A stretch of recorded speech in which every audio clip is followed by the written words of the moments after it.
Sorry. Yeah. I'll do it as soon as I get this meeting started. I'll let you know. Okay. Just give me a second.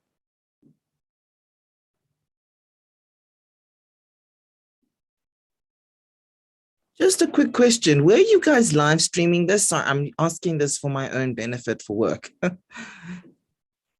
And what input thing do you use? It's on Facebook. I think it's on LinkedIn and Pilani. I'm not sure if there's any other social media platforms that you have created in addition to those. How do you get it on these multiple platforms? I suppose you can do a broadcast on LinkedIn. I've never seen that facility. Thanks, colleagues. We live on Facebook, LinkedIn, YouTube, and Twitter. Please tell me how you do the YouTube and stuff. You can send me a little email. I'm really interested. I am so challenged with it at the moment because I'm trying to live stream our events at the Presidential Commission, and I thought I couldn't do YouTube and stuff. So I'd be so keen for you to just give me some tips and tricks. I'd appreciate it.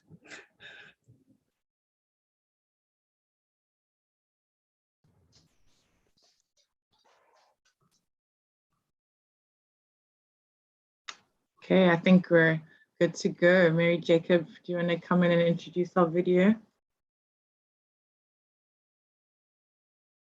Okay, yeah. Hi everyone. Beautiful evening from Nigeria. And I'm Zara Panton. I actually have had a lot to do today, and I guess you all have. So to kick start, we're going to play an amazing video that I bet you all are going to love.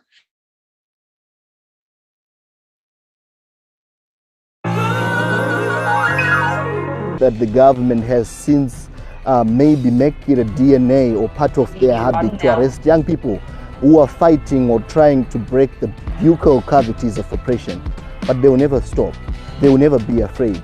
They will always fight on, just like myself. Hi, my name is Fatma Kabi and I'm an inventor and activist. So it's super important for us to feel represented in the curriculums and to start shaping the future of education. Yet, it's very hard for young individuals to reclaim the educational sector and start shaping the curriculums that are taught in school. So instead, we started educating each other through social media by creating fun infographics and fun posts that everyone can read and has access to. By that, we're learning information from each other and hearing other people's experiences and making sure everyone is seen and heard. And because it's so special to be able to share your own story and have other people relate to it. And that's what you get when you have young individuals on social media. So although we're not able to shape the curriculums, we still found ways to teach each other because education is not limited only to classrooms.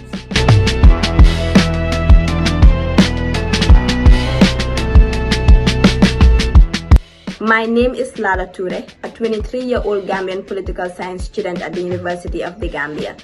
I am currently the Gambian representative to the Commonwealth Youth Council and equally an alumni of Fawegam Gambian chapter. There is a dire need for governments to prioritize education financing during the formulation, planning, and implementation stages of all state annual budgets. There is also a need for states to intensify efforts to ensure periodic assessments of priority education needs within every fiscal year. These assessments will basically ensure the government has access to accurate and timely data to identify key areas of intervention within the educational system on an annual basis. All of this will ensure an enhanced educational systems and will also ensure people have life-changing experiences with education, giving them the chance to subsequently contribute to the vibrant socio-economic and political development of their various nations.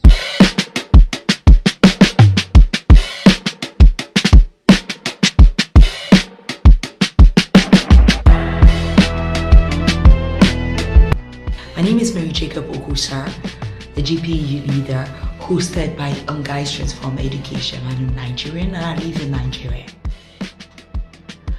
I was once told that leadership is making changes and making efforts that outlive even your own life. State leaders, make the efforts to prioritize education today, as education is the bedrock for every other developmental changes you can make.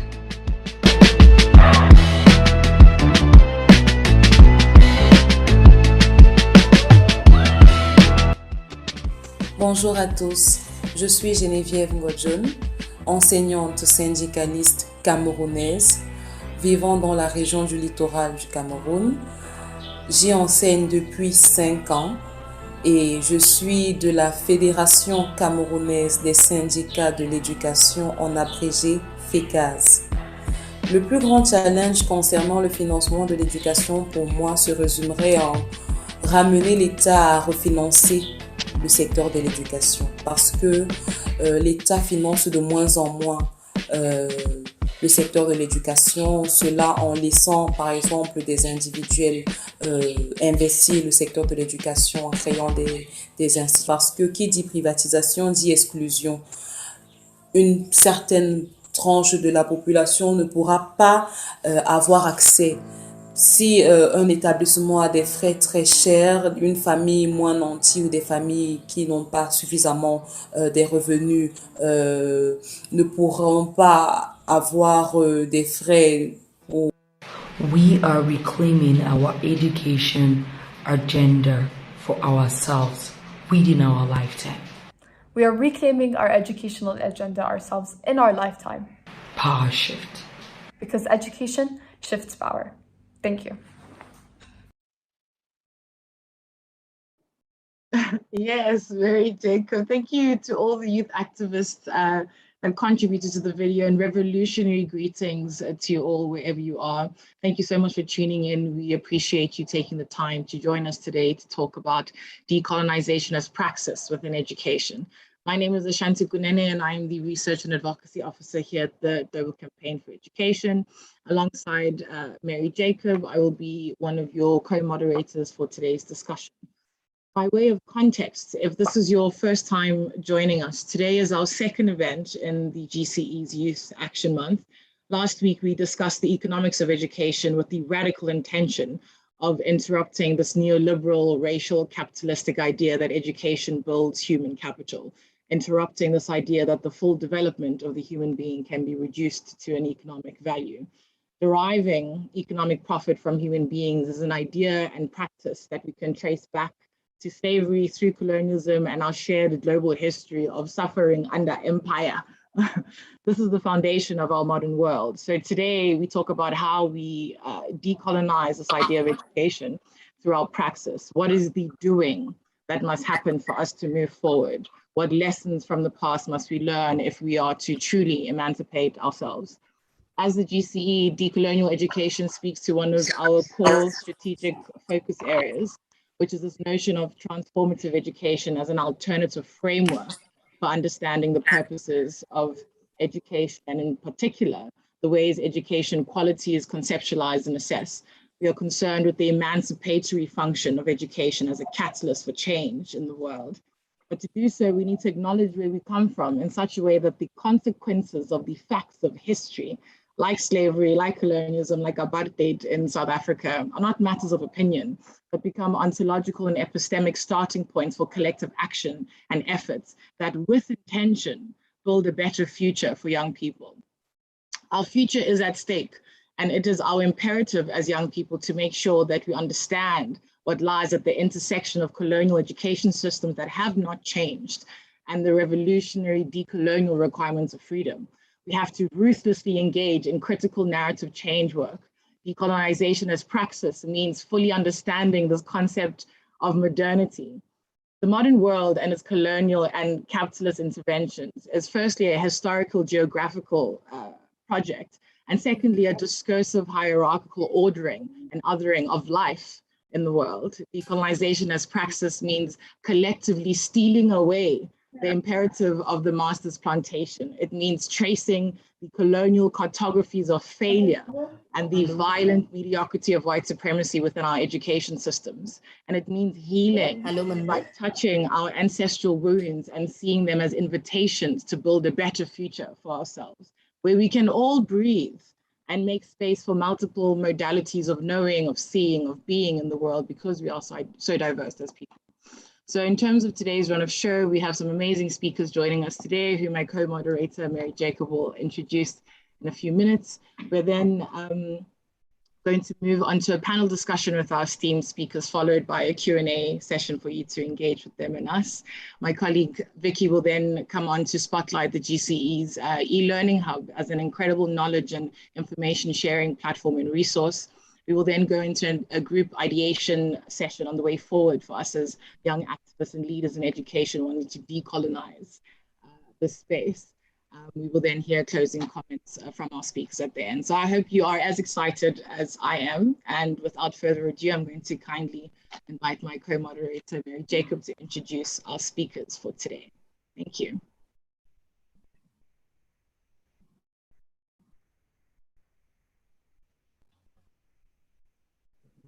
Thank you very much, Ashanti. So I forgot to mention that your lipstick looks beautiful.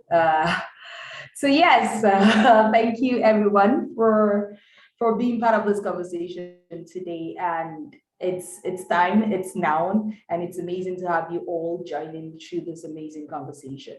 So we have today very amazing speakers, and these are very young, amazing people that have been doing so many beautiful things in their own spaces for education and beyond. So we're being joined by 5 amazing speakers today to lead us through this discussion. And I'm going to start with Bianca Borges. So Bianca, if you're on the call, please kindly introduce yourself. Hi, good morning, good afternoon.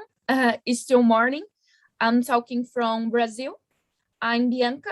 I'm a law student at the University of São Paulo, and I'm also the South representative at the Executive Secretariat of OCLAI, which is our continental organization for students in Latin America and Caribbean.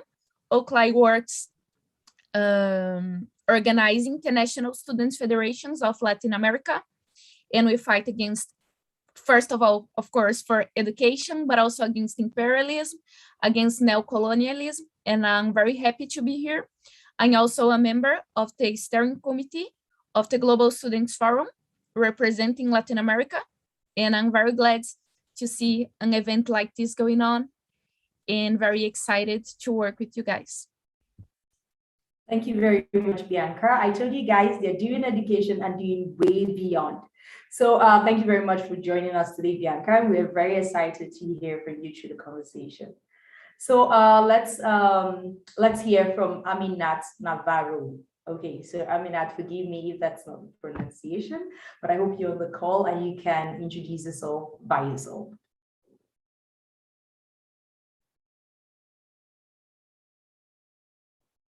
Aminta? Okay. Aminta, sorry, Aminta, are you on the call? Buenas tardes. Okay, forgive me. Welcome, welcome. Kindly introduce yourself. Soy Aminta Navarro, ¿verdad? Soy de la región centroamericana, especialmente de Honduras, y pertenezco al Foro Dakar, que es la coalición nacional, y también a la CLADE, que es nuestra coalición regional en América Latina. Estoy muy contenta de estar aquí con todos ustedes, de escuchar todos estos planteamientos de la descolonización de la praxis educativa, así que es todo un reto y gracias por invitarme y por compartir este espacio con ustedes. Thank you very much. It is totally a pleasure for us to have you and share the space with you. So again, we are going to have Liam from Sinazu. Liam, are you here? Hello. Yes, I'm here. Welcome. Thank Welcome, you very Liam. much. Okay, thank you very much. My name is Liam Takura Kanenga, and I'm Zimbabwean by nationality. I'm a student at the Midland State University in Zimbabwe, studying towards a degree in politics and public management. And I'm a member of the Zimbabwe National Students Union. This is my 4th year running in membership. And I'm also the former Student Representative Council President of Midland State University. And I'm an avid believer in Pan-Africanism and decoloniality. I'm also a first-hand veteran of the Fees Must Fall and Roads Must Fall campaigns in South Africa. And I'm glad to be part of you guys. Thank you. Thank you very much, Liam. He's a late too. He's a thank you, Maybe I was at Stellenbosch. Let's go. I'm excited. Yes. Yeah, like big time. All right, so we're going to have Vidya. Vidya, if you're on the call, can you introduce yourself? Put in your camera if you're able to. नमस्कार, मी विद्या मोळे. मी भारतातील हिरडे गावची शोधिनी आहे. मी युवा कृती संशोधन सहभागी आहे. मी अल्पे आणि अभिव्यक्तीच्या वतीने इथे बोलणार आहे. या कार्यक्रमात सहभागी होण्यास मला आमंत्रित केल्याबद्दल मी च्या वतीने आभार मानते. Thank you. Thank you very much, Vivian. So I'm very sure GCE is very excited to have invited you, and we are all very excited to share this space with you. So I'm going to call on Moseli, Fees Must Fall activist, Rorisang. Okay. Rorisang, all right. Don't worry. My name is Rorisang Mosedi. Right now, my position is I work for the within the presidency of South Africa. I work for the Presidential Climate Commission. I'm the media and stakeholder liaison.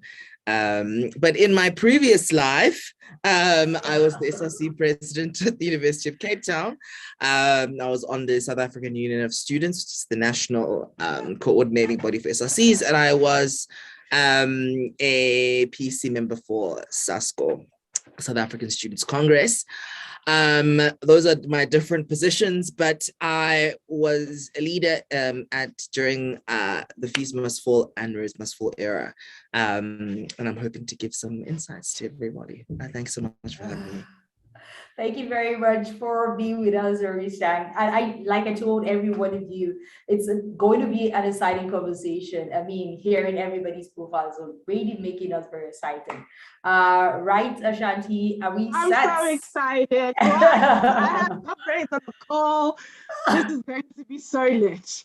Thank you. I can imagine, yeah. So yes, going forward to the conversation, and I'm going to call on Rorisang again. And so Rorisang, we are very curious about all the amazing works you've been doing. And here we have a question for you. So we want to know, how do we understand the intersections and impacts of colonialized education systems? With all the amazing profiles you've read to us, you've told us all the amazing things you've done in present life, in previous life. So as activists, as students and youths, what is it that we should take from the past into our future? And I think this sounds amazing for you, being someone that has been in the previous life and in the present life. So yeah, Rorisang, the floor is all yours right now. Thank you so much. And thank you so much for accommodating me in the speaker role. You know, we are moving between commitments and now participating in government. You know, our calendars move very, very much, very quickly as we prepare for COP26, which is a very important time, a very important conference planning for climate action in the world. So, you know, we can maybe talk about that in a second. Maybe I'll see integrate that. But I've just prepared some briefing, just some short notes. I will talk about the first topic about how the effects of colonial institutions or coloniality or colonialism on modern education or on present day education systems and institutions. Broadly speaking, we can specify the consequences practically of shaping the point of view of students. I think about this in my own experiences. In undergrad and postgrad, I studied a degree called the Politics, Philosophy and Economics at the University of Cape Town. And it is famously started at the University of Oxford. And I look back at my education experience, and it certainly is steeped in Western ideology. I mean, my philosophy degree was a Western analytical philosophy. We literally, when we had fought for curriculum change during Rhodes Must Fall and Fees Must Fall, they basically introduced one African philosophy text at the end of the semester and called that Decolonization. So that's what you deal with when you're dealing with the colonial canon. But really, it is about it's about shaping the point of view and the institution wherein they find themselves. Mamdani had a very great paper. It's called Beyond the Settler and Native as Political Identities. And it speaks about institutional reproduction. Now, obviously, it speaks broadly about the state and the post-colonial state and how, you in fact, effectively, broadly speaking, you have these path dependencies in institutional frameworks and organizational institutional arrangements. And we see that particularly with educational institutions, particularly at university and higher education level, and I mean at basic education level too. Education particularly is very slow to change because it is such a rigid, complex, mammoth institution and framework generally run by governments.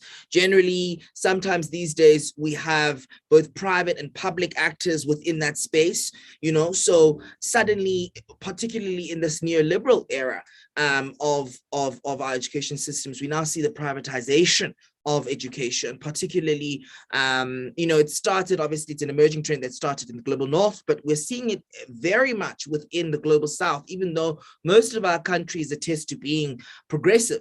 And it is an interesting development that we need to be quite careful of.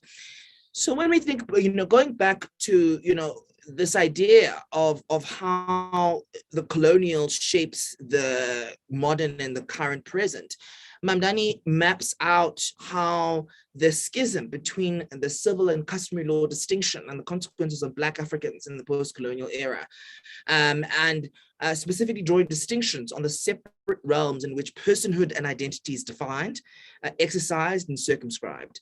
And the practical sense in my time, as I said, is around the philosophy department. Now, my and I want to kind of also now move into my experiences, particularly, I mean, I'm a South African, I'm in South Africa, and I went to the University of Cape Town. So, that's my only university experience. But at the University of Cape Town is a very specific kind of institution. Now, I don't know if many of you perhaps have read about Rhodes Must Fall. But when that happened, it was a very specific response to, the University of Cape Town and the University of Stellenbosch, which are two universities in the Western Cape in South Africa. They were founded, they are the oldest, University of Cape Town is the oldest university in South Africa. And it was founded in response, really, to a colonial need to educate white English, generally men, who were basically tethered between the mother country, being the United Kingdom or being England, and South Where where the colony.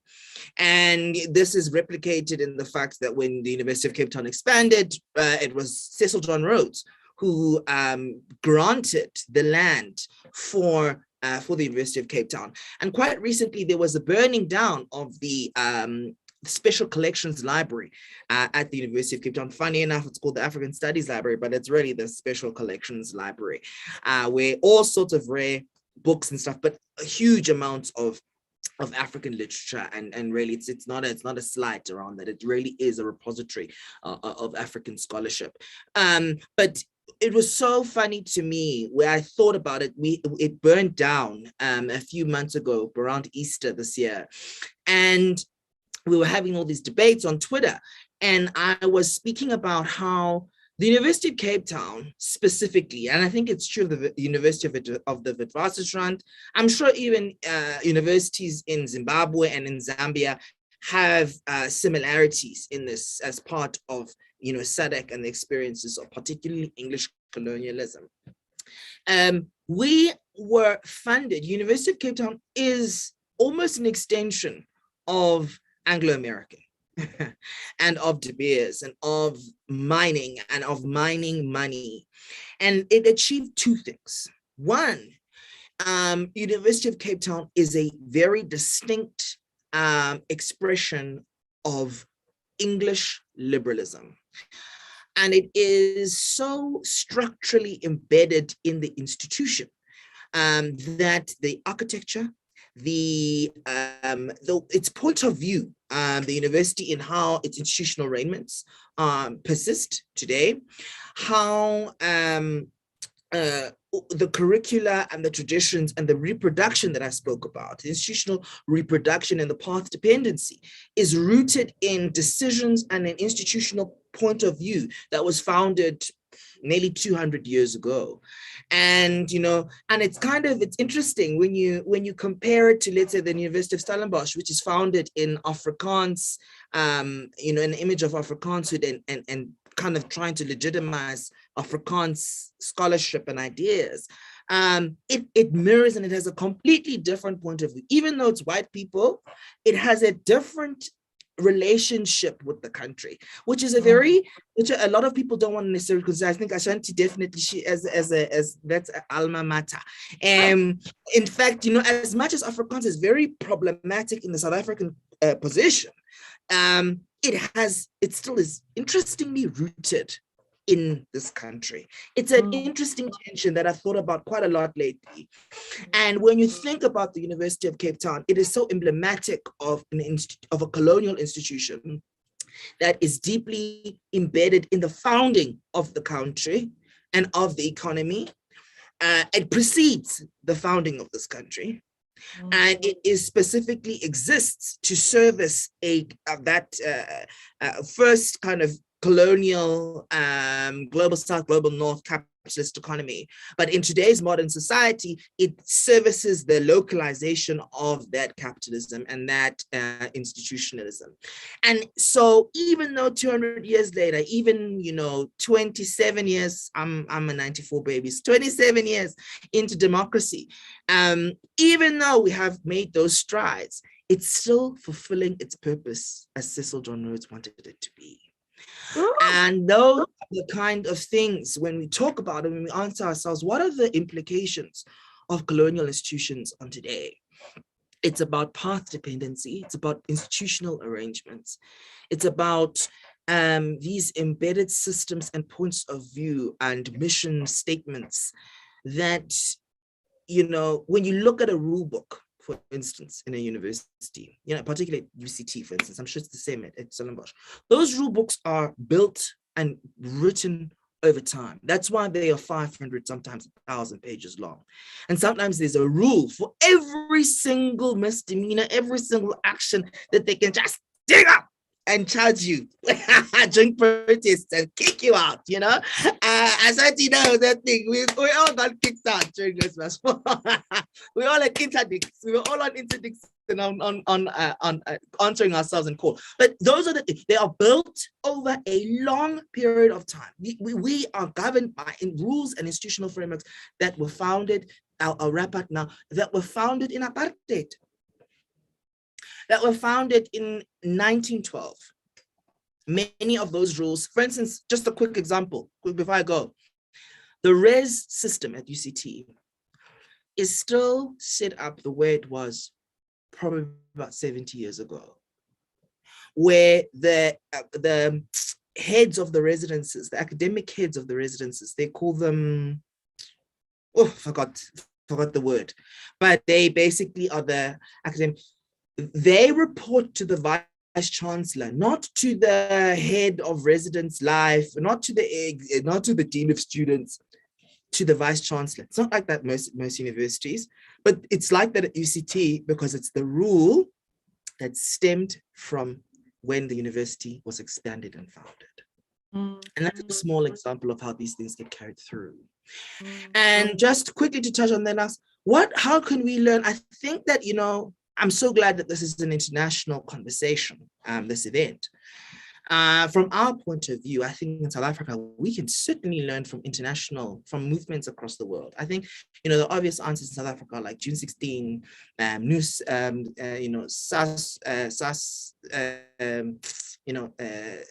SASO and NUSAS and those examples, and those examples. But we have to look at South America. We have to look at the movements that happened, even in Europe, in the 70s in Germany. We can look at what happened in the civil rights movement. We can look, towards the East as well, to draw lessons to how we can shape our activism. And a lot of our anti-imperialist movements, I think that we can bring a lot of that thinking to the fore, particularly at this time. I think there's a lot of lessons and a lot of intellectual work that was actually done 60 years ago that we need to bring back to the fore. But thank you very much. Those are my inputs. Thank you, Rory. Mary Jacob, I just want to enter because Rory's going to leave soon. Rory-san, to put you on the spot now. We're here at a GCE global conversation have you spoken about, and you spoke a lot about the point of view, this mental domination. They've captured us here, right? So what, in your opinion, do you think the GCE as a secretariat, as a global movement, needs to be doing to be driving a decolonial agenda within education? How do we reach epistemic emancipation in its full form? I think, it's so, I literally wrote a note here. The epistemic revolution is a long, in Zulu we say yindelendlela, and the journey is very long. I think that sorry to interrupt. There's interpretation over the English channel. I just translated it to English for that purpose. I said that the road is long. That's what it means. And so I think that the role of a global movement like GCE is to drive the activism part, because the changing of the epistemic revolution, global, and freeing us, it has different meanings for different contexts, and we have to empower local and movements within countries, movements within education institutions, movements, so that people own their struggles, own their processes. But that these changes and these systemic changes, they generally start in higher education. We've seen most revolutions in the world, they start in a university and they spill over into society. So because it's not just higher education, very often higher education services the needs of the economy, of the society, and of those institutional arrangements. So that's what I think the best role for GC is because you can see results in the short to medium to long term in our experience of building movements and helping those and supporting those organic and grassroots organizations to grow, in trying to foster a certain kind of culture and politics in these institutions that can themselves last much longer than our time and our era, because that's what's needed. Epistemic revolutions are ones that take a long time to build, and we must accept that truth. I think a lot of people want change now. It's like I think that was one of the mistakes that we made during our time in Fees Must Fall and Rose Must Fall. We expected change to be like this, decolonizing the education system without understanding what a system is. 100%. So, yeah, that's my view. Oh, thank you. Oh, I appreciate that input, Rory. Mary Jacob, do you want to come in? And then you can ask Aminta the next question? No, it's fine. It was actually very amazing listening to all the amazing works that have been done and all the imaginations, and you can see that it's not just things based on theoretical learnings and university learnings. It's more like hands-on experience and what can work and what can actually work. And listening to Marisa talk about all the lessons we can draw from the past, it actually made me feel like he actually lived in the past, truly. So thank you very much. Yes, thank you very much. I think that's an amazing segue into the next question. If I can invite Aminta, what is the content of the baton that the elders are passing on to us? What are the lessons that we as the current generation, as Boris said, who are impatient for revolution, impatient for freedom, what are the lessons that we need to be learning? Thank you.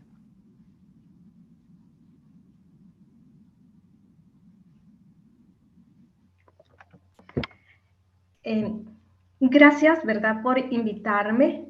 Yo he estado reflexionando sobre mi propia experiencia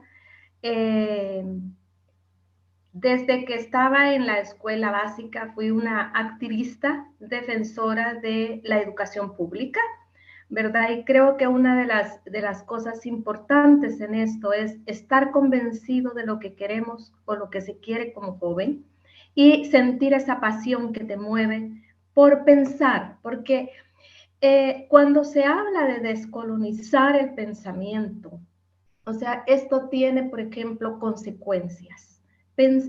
Atreverse a dejar de pensar como te dicen que hay que pensar. O sea, que esa ha sido, creo, una de mis mayores lecciones.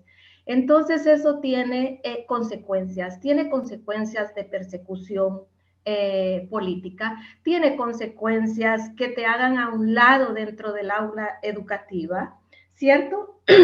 Tienes consecuencias que en los espacios formales de toma de decisiones no te dejen entrar por ser joven, porque además era mujer, ¿verdad? Y por atrevida.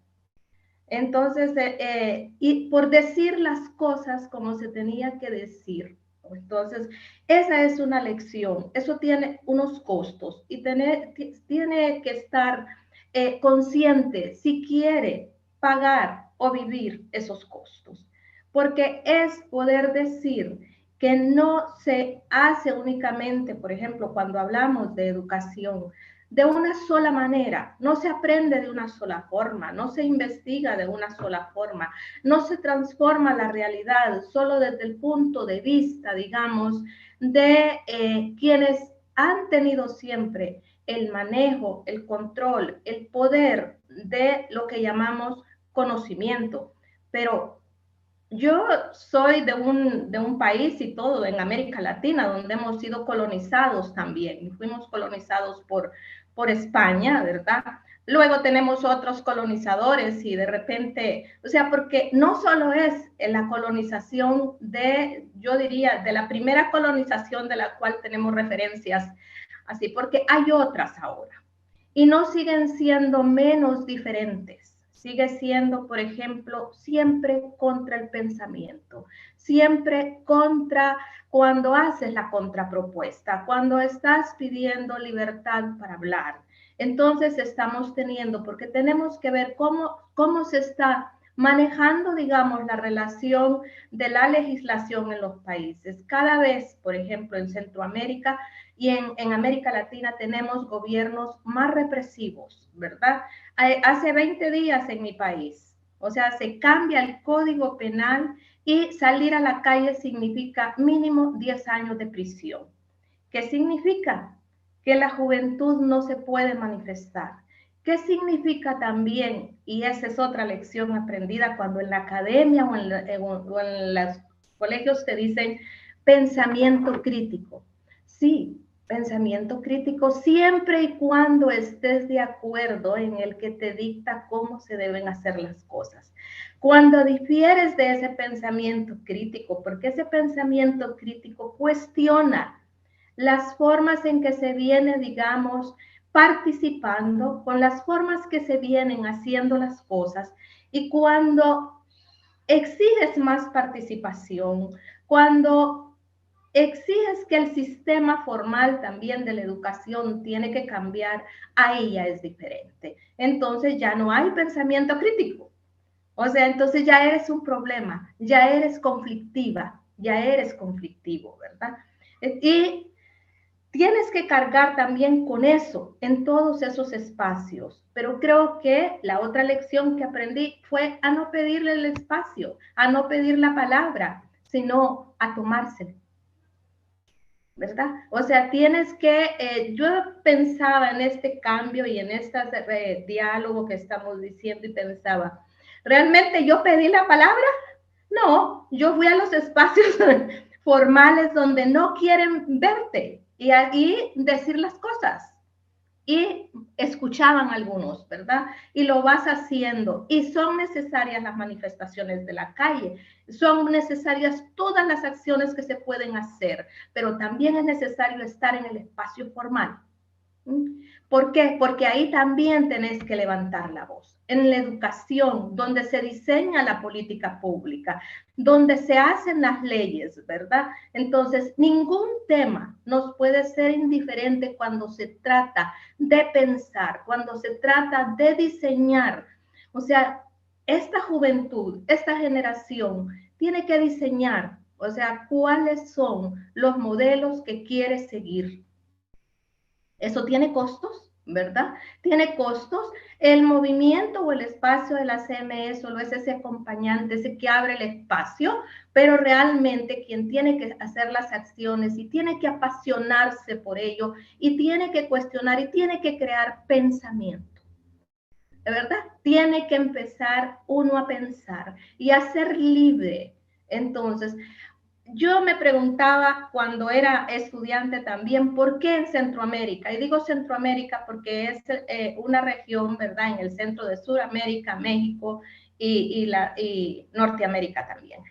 No tenía tanta producción intelectual como quería encontrar yo en ese momento. ¿Y sabes por qué? Porque siempre te dicen que no, esas ideas no son correctas. Ah, porque es la idea correcta. Pero la idea correcta es cuando estás de acuerdo con quien te dicta la regla. O sea, cuando desatiendes la regla del que tiene el poder, ¿verdad? El poder en la academia, el poder en la economía, el poder en la justicia, entonces ahí ya hay problemas, ¿verdad? Ya eres ahora terrorista, entonces hay que mandarte a la prisión, hay que encerrar a todos los jóvenes en las cárceles y hay que darles menos educación. Pero hay otras formas de colonizar nuestras formas de pensamiento en el sentido de la praxis o de los sistemas educativos, ¿verdad? Cada vez los sistemas educativos, o sea, tienen menos elementos para ser analítico, para pensar. O sea, cada vez son instrucciones, es llenar cosas. Ajá. Y menos tiempo para que puedas reflexionar, para que puedas pensar, para que puedas escribir. Entonces, el que cuestiona, el que se atreve a escribir, también se está saliendo de la regla. Y esto es pensado, no es casuístico, no es al azar, de que cada vez, o sea, el sistema educativo tenga menos elementos que conlleven a crear pensamiento. ¿Verdad? ¿Para qué pensar si ya las cosas están hechas? ¿Para qué pensar si ya la computadora me creó el programa? ¿Para qué pensar entonces cómo debo de cambiarlo? No, si todo está hecho, ¿verdad? Entonces no hay necesidad de estar perdiendo el tiempo porque nos quieren como máquinas humanas que vas siguiendo, ¿verdad? Que vas cumpliendo con lo que te establecen los roles de un sistema, ¿verdad? Global, porque ese es lo otro, o sea, un sistema global que tiene unas pautas globales, pero hay aspectos en los que no somos globales, y eso es cuando se trata de, por ejemplo, toda la ola de población migrante que tenemos por pobreza, por inequidad, por cambio climático, pero cuando tratas de pasar a otro, entonces ya no eres ciudadano global. Pero la economía o las formas para sustraer los recursos de un país a otro, eso sí es global, ¿verdad? La forma para que no se piense en cualquier parte del planeta, para que los jóvenes no piensen, las personas no pensemos, eso es global. ¿Ah? Y ahí no hay dificultades para ponerse de acuerdo. Entonces, esas son las lecciones que tenemos que ver en esta globalidad, en esta ciudadanía global que nos hablan también. También hay colonización, porque también nos destruyen identidad. Soy del mundo, así, pero como eres del mundo, entonces no te das cuenta que en América Latina o en Centroamérica están llevándose todos los recursos mineros. No te das cuenta que en África o en cualquier otro de nuestros continentes, ¿verdad? Se están destruyendo los recursos naturales. Porque como soy del mundo, pero no tengo un lugar, y eso también, quien lo está formando es el sistema educativo, ¿verdad? El sistema educativo hoy no le interesa si eres de Sudáfrica, si eres de América Latina. ¿Por qué? Porque esa es la forma más fácil de colonizar. Esa es la forma más fácil de apropiarse de territorios, de recursos y también de las personas cuando tampoco sabemos dónde vivimos. Entonces creo que esas son parte de las lecciones, ¿verdad? Y los precios que hay que pagar. Y yo creo que las mujeres también tenemos que reivindicar este derecho para hablar y para construir pensamiento. Gracias. Yeah. Thank you so much, Aminta. I resonate so much with your insight that you also need to have the courage of your convictions, right? So just to share a story about the moment I found my courage of conviction that education must be decolonized. We're in the middle of the 2016 Fees Must Fall protest, and we're about to get removed from the university library because we had staged a sit-in. And this old white Afrikaans man gave me a piece of paper that said, "You are in contravention of Act 6 of the Trespass Act of 1959. You have 10 minutes to vacate the area, failing which you'll be forcefully removed." That was 2016. They were quoting a high apartheid law to me as a supposed born free. And that was the moment I found the courage to follow through. So I'm going to invite Mary Jacob to ask Bianca the next question. Thank you. Thank you very much. Thank you, Ashanti. And I must confess that the last conversation was so amazing. And it was actually sounded like a call to action. And the part of me felt like, okay, maybe this should have been at the end part. So we all go to the streets or take any kind of action. But I mean, yeah, so thank you very much. So next we have Bianca.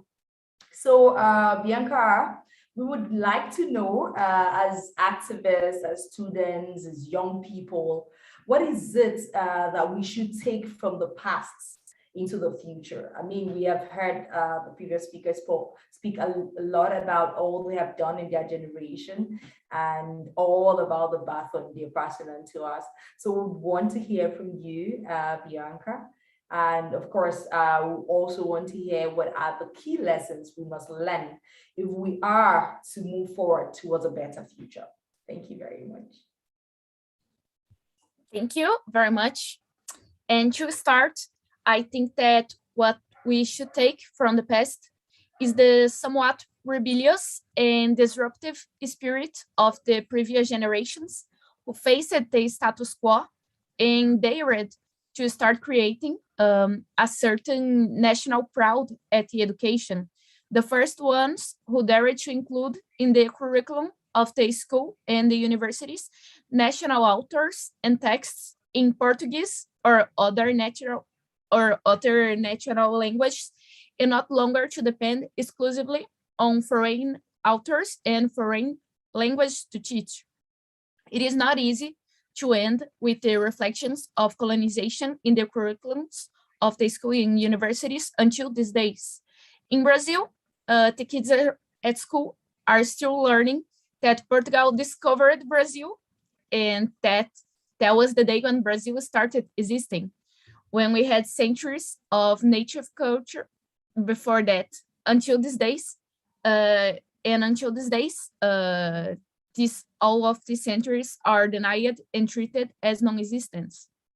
The result is that we have a great part of our population who buys the colonized vision of our country and that doesn't know and doesn't respect the natives of our country.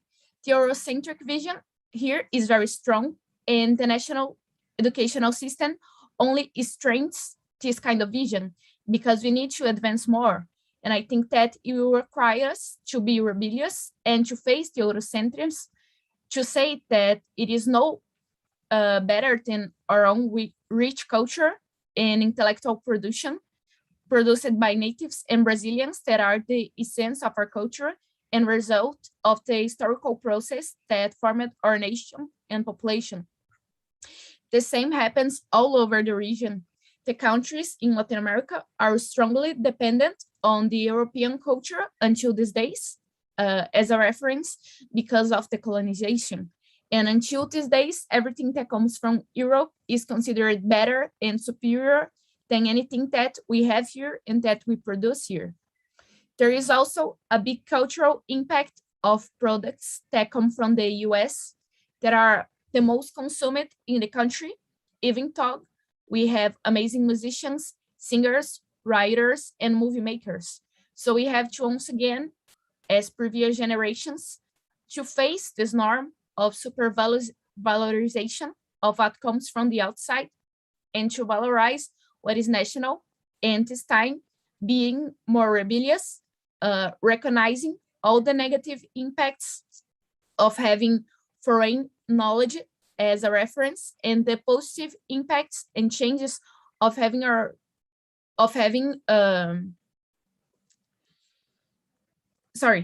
recognizing the negative impacts of having foreign knowledge as a reference and recognizing the positive impacts and changes in our society that come from valuing what is ours. It is also determinant to the way that our countries will be seen globally as totally dependent or as countries with potentials and contributions to the world.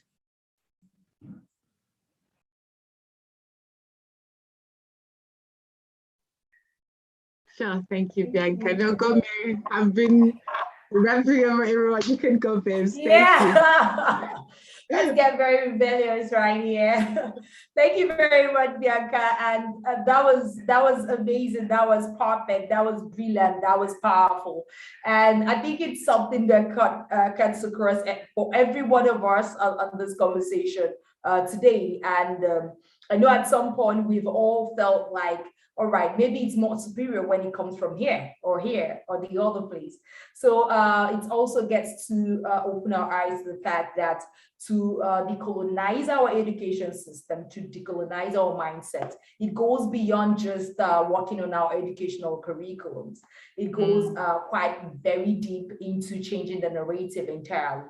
And yes, of course, it calls for us to be very rebellious and take the baton and get on and keep going. Thank you very much, Bianca. So over to you, Ashanti.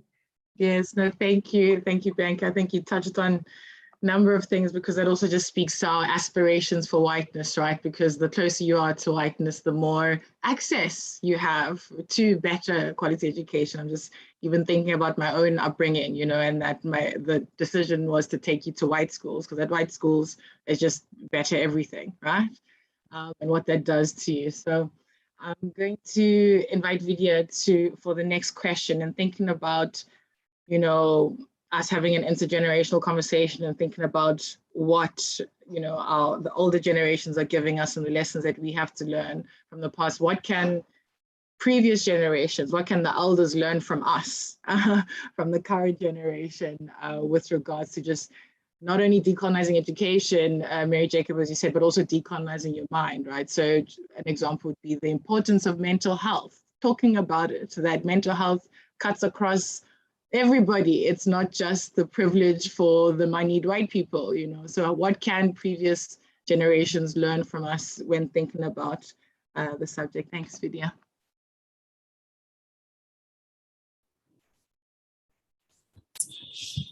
नमस्कार. मी माझ्या गावातील कृती संशोधन प्रकल्पात सामील झाली. तिथेच आम्ही तरुण शोधिनी शोधण्याचा प्रवास सुरू झाला आणि तिथून आम्हाला आधीच्या आणि आमच्या दोन्ही पिढींकडून शिकता येणाऱ्या अनुभवात ताकद समजली. याचाच मला आनंद वाटतो. भारतासारख्या विकसित देशात जिथे वडीलधाऱ्या माणसांना खूप मान आणि आदर दिला जातो, तिथे नाव घेऊन मोठ्यांना हाक मारणे चालत नाही आणि अपमान झाल्यासारखं वाटतं. तिथे आमच्या प्रकल्पातील मार्गदर्शकांनी आम्हाला तिथे पहिले नावाने हाक मारणं शिकवलं. त्यांच्या मते ही गोष्ट खूप काळापासून चालू आहे. सोबत शिकण्यासाठी प्रत्येकाला मुख्य भाग आहे, जिथे सर्व सारखे आहेत, जिथे सर्वांसाठी ज्ञान आहे आणि जिथे सर्वजण एकमेकांकडून सुरक्षित जागा तयार करू शकतात. या आमच्या आधीच्या पिढीतील मार्गदर्शकांनी आम्हाला बोलण्यासाठी, प्रश्न विचारण्यासाठी आणि गोष्ट नीट समजून घेण्यात उत्तर देण्यासाठी तयार केलं. आम्हाला शिकवत असताना ते आमच्याकडूनही शिकले आहेत. आम्ही सुद्धा तरुण म्हणून अनेक कौशल्य, प्रतिभा आणि अन्य ज्ञान घेऊन येतो आणि अनेक वेळा ते मोठ्यांना पण शिकवू शकतो. शोधिनी प्रकल्पाच्या दरम्यान आम्हाला आमच्या गावातील अनेकांशी नकाशे तयार करण्यात, नवीन पद्धती वापरण्यात होते. संशोधनासाठी प्रश्नावली तयार करणं, नवीन आयडिया वापरणं, अनेक डिटेल विषयांबद्दल करण्यासाठी एक नवीन गोष्ट. आपण हे सगळे आमच्या मार्गदर्शकांनी आश्चर्यचकित करण्यात होतं.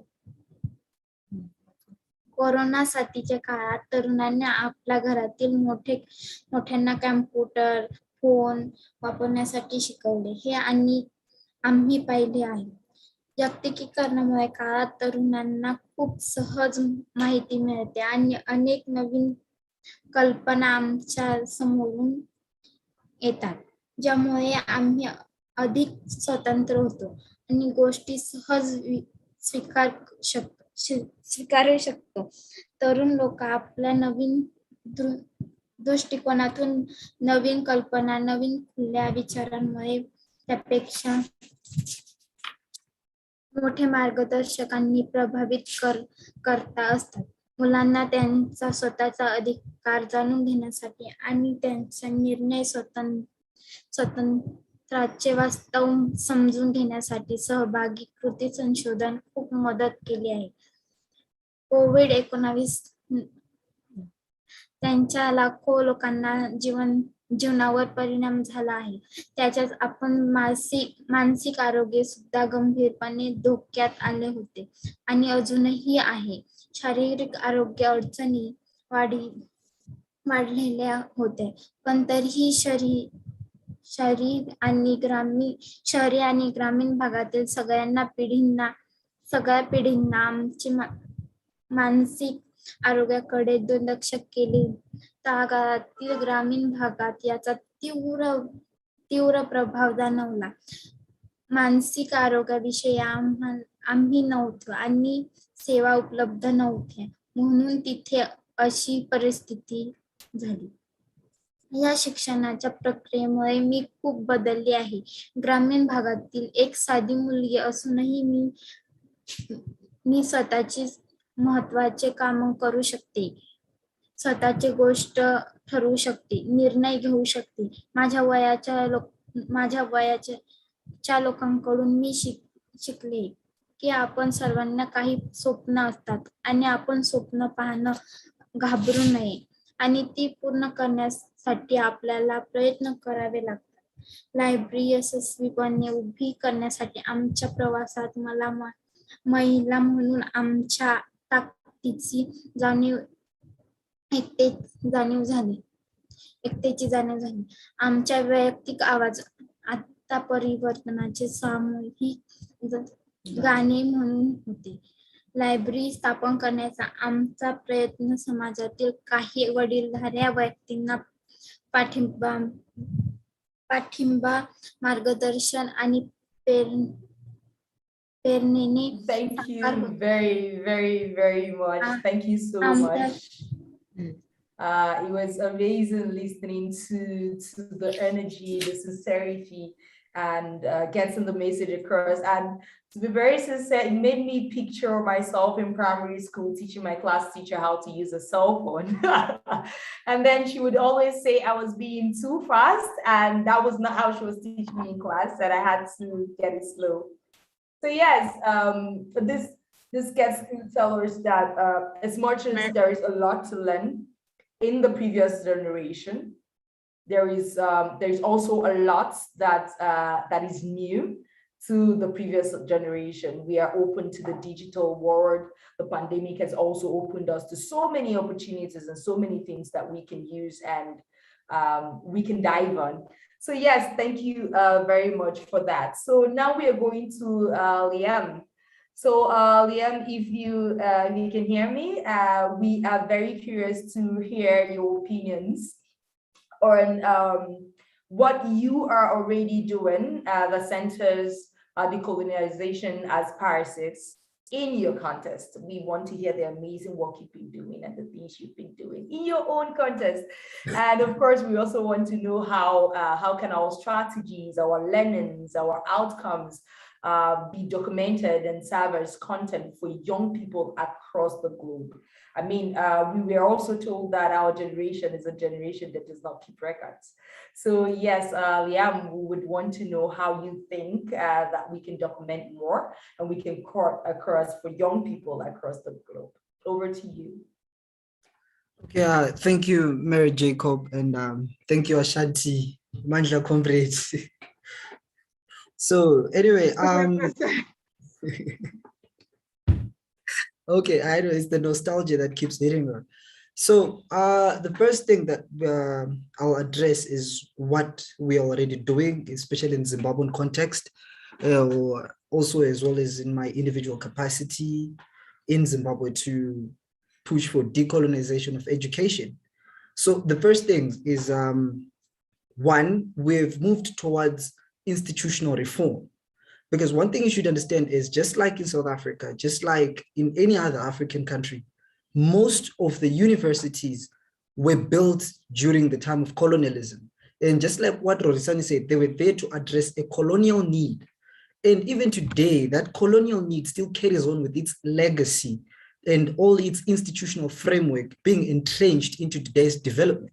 So in particular, what we have moved towards is restructuring and structural reform.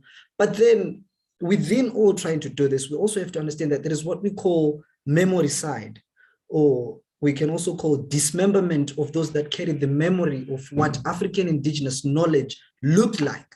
And this is what actually has become a challenge, especially in Zimbabwean context, especially with the Herald of Independence. The Nationalist Front under ZANU-PF came promising a restoration of African dignity and a restoration of African knowledge, and to totally uproot colonial legacies. But here's what we had, They switched on to a neoliberal stance and approach to education. Today, the most dominant language in Zimbabwe is English. The most dominant sector of education is, the conventional sciences. We neglect traditional studies. We neglect, the social sciences, the arts. Even today, if you have noticed, the mainstreaming even of indigenous publications itself is minimal. This is not just a problem in Zimbabwe. It's a problem across the Southern African region, the East African region, across the whole, former colonies, or everyone who's suffering under empire. I borrowed that. So now, what we have actually managed to do in Zimbabwe is to firstly identify where the errors are. And I told you the problem is stemming from the legacies of colonialism, right? Given the history of our institutions. So what did we do? At first in Zimbabwe, there used to be one university until 1986, where we had the National University of Science and Technology, that's NUST. And NAST was formed as a result that students and war veterans at that time advocated for equal access to education, higher and tertiary education to be particular. And how did we start by doing that? By saying, produce more, build more universities, build more tertiary institutions for students. And after that, make sure that the education there is affordable. So let the tuition fees be affordable to even the poor. So that was a success itself, because even up to today in Zimbabwe, we have more public universities than private universities. Despite their errors, despite their flaws, but we have more public universities, and they are provincially and strategically positioned based on regions, such that people, regardless of their tribe, people, regardless of their ethnicities, their creed, their religions, or their localities, they all get to access education. That's the other thing. But then the problem now we faced was that of the elitist approach. Because one thing you should know is all young governments around the world are disillusioned by decolonialism. That's the first thing, because of the cost it takes, just like what Rorisan said, that the need for instant change, the revolutionary impatience that led to historical betrayals, right? That is itself led to the adoption of neoliberal policies like economic structure adjustment policies that led to rolling back of the welfare state, where education was no longer subsidized in Zimbabwe. It was now always open for the highest bidder. Tuition fees started going high because universities were being cut off the government budget to sustain themselves. So they were turned into pseudo-private profit-making entities rather than, revolutionary, or can I say revolutionary incubation centers where we had to build the evolved African. The African was evolved from colonialism. They dissuade from all that. And so that then became a problem because not everyone could now access higher and tertiary education. Even with the grading system, where now we are told to study law in Zimbabwe, you need straight A's to study law in Zimbabwe. You need straight A's to study medicine. You need straight A's to even study engineering, like civil engineering. So the most critical components or the most critical studies that can build this economy further, because the law, engineers, doctors, they all play a critical role, in as much as we might try to distance ourselves from that thinking, but it's a fact. So they become something left out for the elite. So what did we do? As the Zimbabwe National Students Union at that time, there came a challenge over dismantling totally the neoliberal state. And when we say the neoliberal state, we meant by all its impacts, by all its, its carriages, its baggage. It has to be uprooted. It has to be washed away by a heavy flood of revolutionary revival. And that's how we see people like Arthur Mtambara coming on, speaking of decolonization. There was establishment of the Pan-African Wave. The Pan-African Wave is a club today that still exists across all institutions in Zimbabwe that teaches people about the Pan-African ideology. It teaches people about the history of Africa. And we have produced people like Richard Mahomba, despite him joining the ruling establishment today. But he's someone who is active in contributing towards decolonization of our education. And we have advocated in that regard for the mainstreaming of indigenous scholars. For example, we want to see books by Professor Lwazi Lushaba being found in the historic libraries. We want to see people like Jonathan Moyo, despite his education, because he's influenced by Western coloniality as well. But we also want to see new generation of Zimbabwean scholars today having their books being found there. So that is the first thing we started advocating for. And within that, we also tackled our own campaign, which was more similar to FISMAS, which was called the NACAPES, which is the National Campaign Against the Commodification of Education in Zimbabwe. It is version 2.1. It is version 1 and version 2.0, then version 2.1. So within all these things, what were we advocating for? We're advocating for the review of tuition policies. We were advocating for free education because we're coming at a context that, one, we are all robbed, part of that, we are all robbed of our right to education by colonization, where our resources were looted by colonialism, and therefore we are all left poor. So now you can't then commodify something we desperately need as a nation, right? So what did we do? We advocated for free education, and we're still doing that today. We even had our own version of FISMAS for Zimbabwe.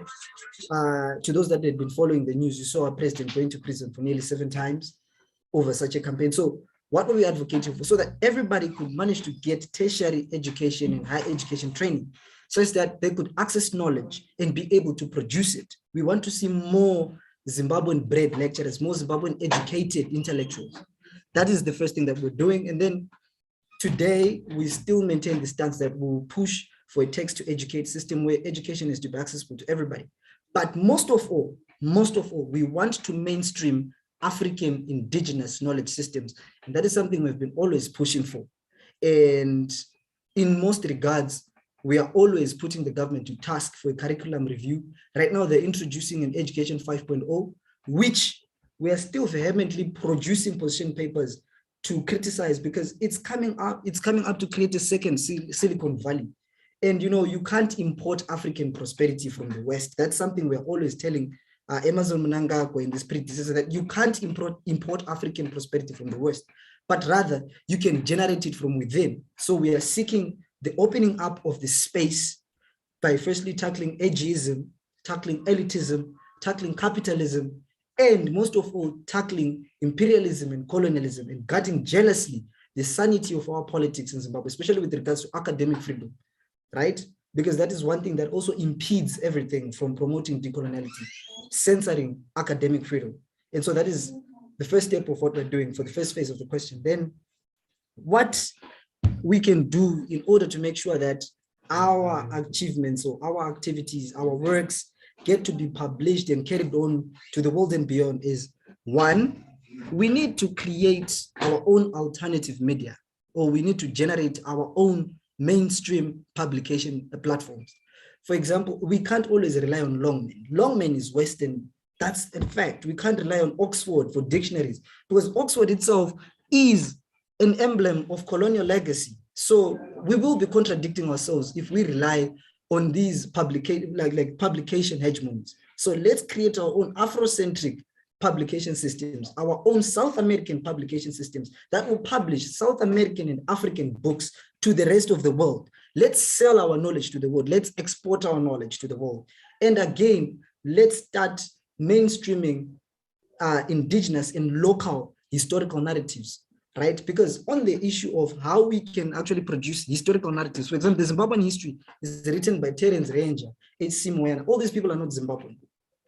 Even South African history is written by European historians. And that's an insult to someone like me who wishes to lead Africa one day.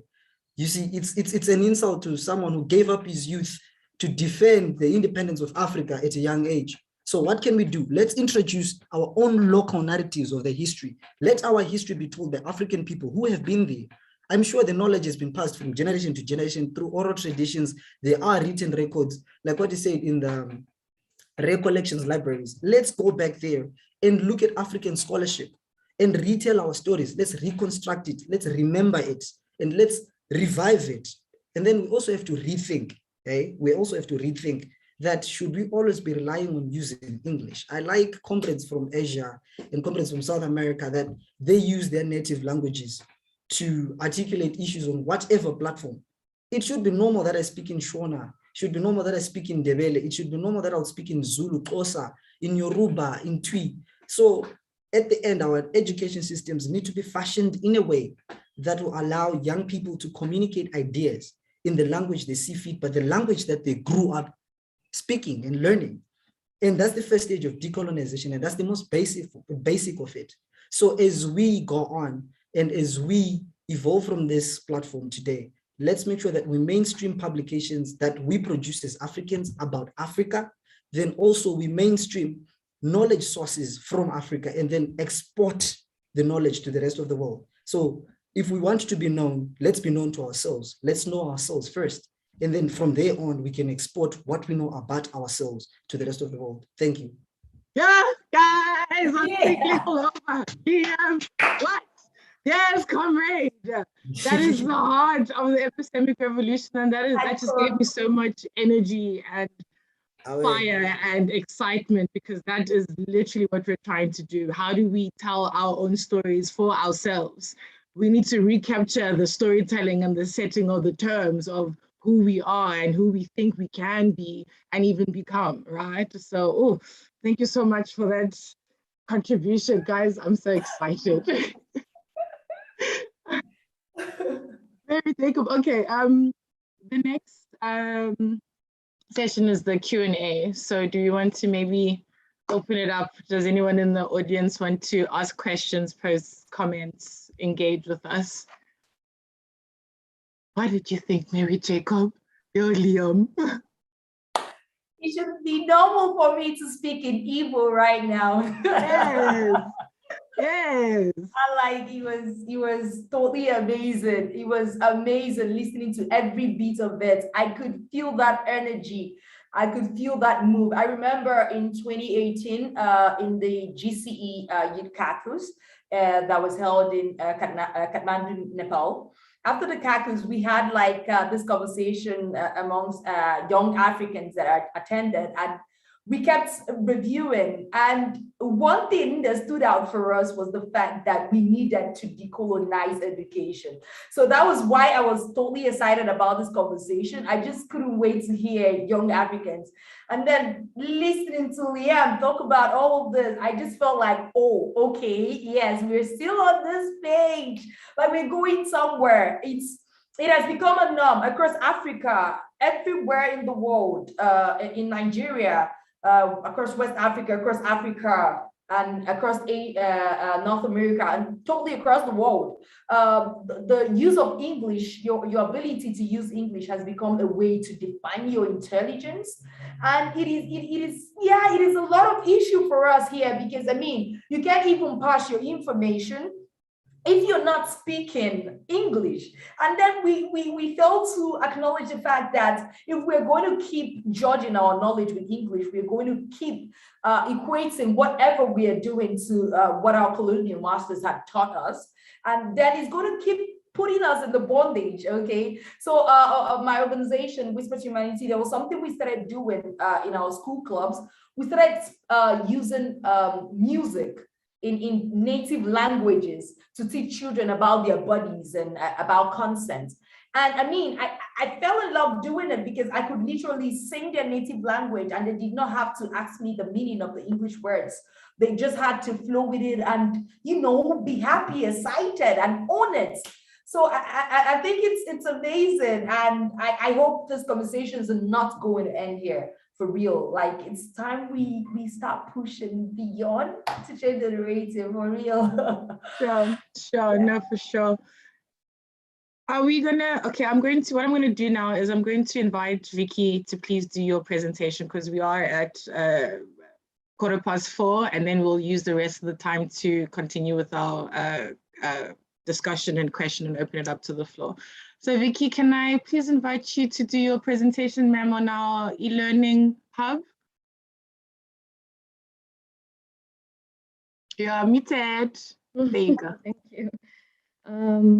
Wow, thank you, Ashanti and Mary Jacob, and thank you everyone for a wonderful session. I mean, I'm triggered, I'm excited, I'm impressed, and I'm really, you know, kind of feel fortunate to be part of this group. So I really hope we can get somewhere. And my name is Vicky Mogani, by the way, for anyone who I haven't met, and I'm the Knowledge Management and Learning Officer at GCE. And I think it's quite relevant what I'm about to present, which is our new learning hub at GCE, which will be a resource for sharing knowledge and information in of whatever issues are important on your level. So let me just share my screen and do a quick presentation, and then I'll just show you the hub quickly. And I apologize, my presentation is in English, but all the resources are translated, so I'll share them after this meeting as well. So yes, so I'm going to just share with you a quick overview of GCE's approach to learning, and then go ahead and show you the Learning Hub. So GCE has embarked on this process of creating a knowledge exchange and learning strategy.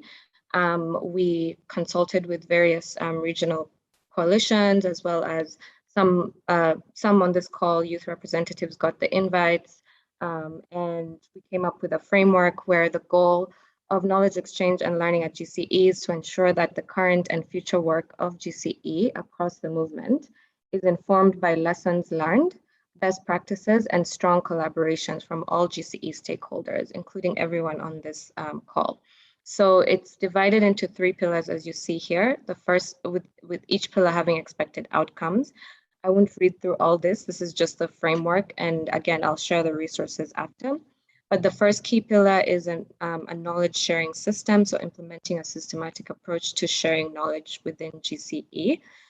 The second pillar is cross-learning and membership engagement. I think it has come up enough times in this call that we need to learn from each other, but we also need to share knowledge that's not considered as facts by the West, that's not considered,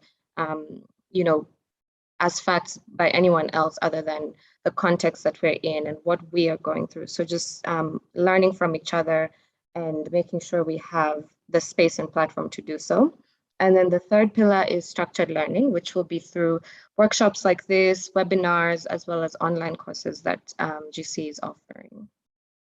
So the current mechanisms in place that we have under the first pillar is development of the strategy, alignment of GCE learning processes, and development of new processes and systems.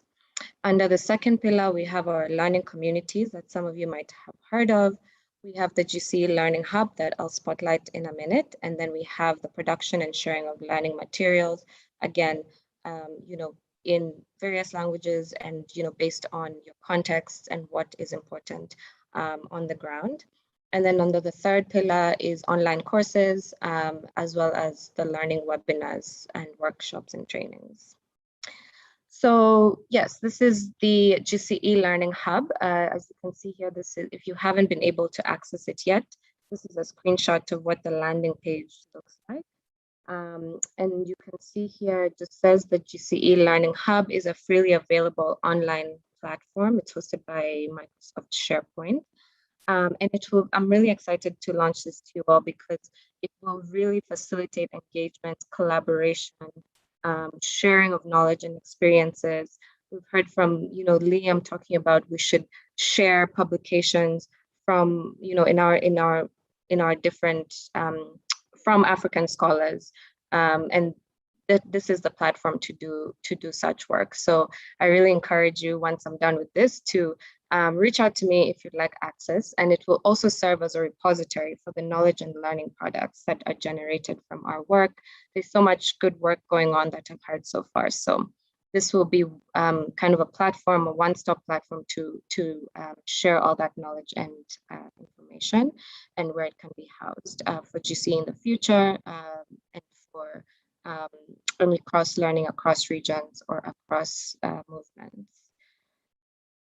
Okay, so let me just, some of you might have seen this video, but I'll share a short video launching the Learning Hub just to set the context. The video is in English. The video I'll share has Spanish subtitles, but it's also available on YouTube in Arabic, Portuguese, and French.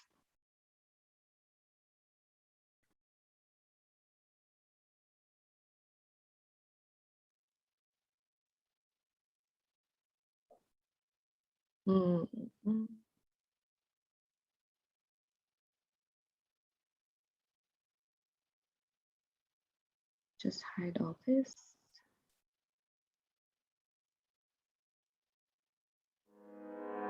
Sharing of knowledge and information has long been a key feature of societies all over the world. Knowledge exchange has always been a process that brings together people, organizations, and communities to exchange ideas, expertise, and experiences, and to increase their collective impact.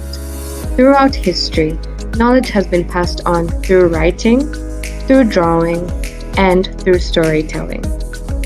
Today, new ways of exchanging have emerged.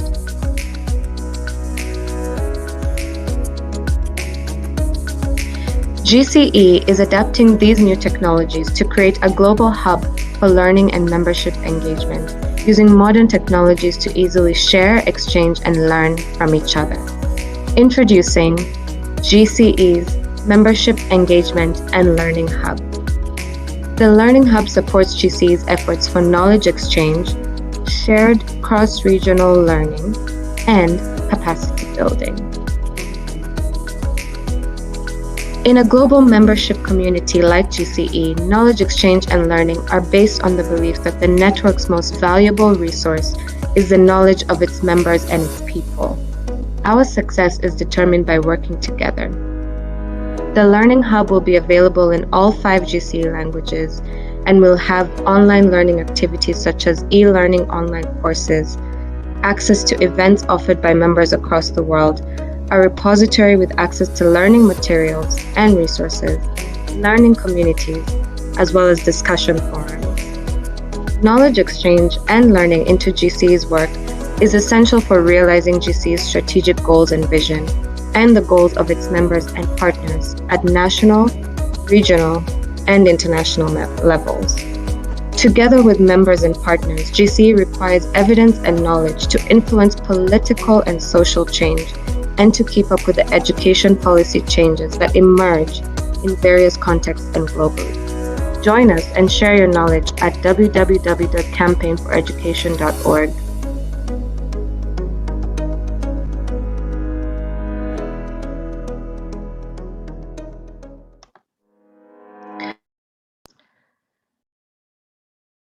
Okay, so that is just a brief context and introduction to the hub. And to just finalize my presentation, I will just show you how it looks. I'm sharing my screen here. So this is the Learning Hub. Once you come in, you'll see the landing page here. There's menu items. And just to highlight that you can share events and meetings by clicking on any of these 2 buttons, as well as sharing knowledge and resources on the work you're working on, any publications, etc. And then the third link is to Gce online courses, which are also available for education financing and for advocacy. So there's 2 online courses at the moment, and it brings you to this page, which is our our online courses landing page, and you can see the 2 courses here. If I'm going too quickly, there are trainings and videos available that go into more detail, but essentially this is the Learning Hub, and I encourage you to come and explore, to share your knowledge, to share your events for the whole movement. And I think that's going to be quite relevant to this discussion of really being at the forefront of what we want to see shared and raising our voices together. Thank you. Oh, thank you so much, Vicky, for sharing this with us. I think it's going to be useful, especially when we think about, the importance of being relevant for the digital age and data, leveraging big data and technology for our advocacy and campaigning efforts. So thank you so much. So colleagues, friends, comrades, we're going to open it up now for an open discussion. If anybody wants to say anything, contribute, we've got about 20 minutes to have an engagement, and I'm going to invite my co-moderator to help me with this session. And so the floor is yours.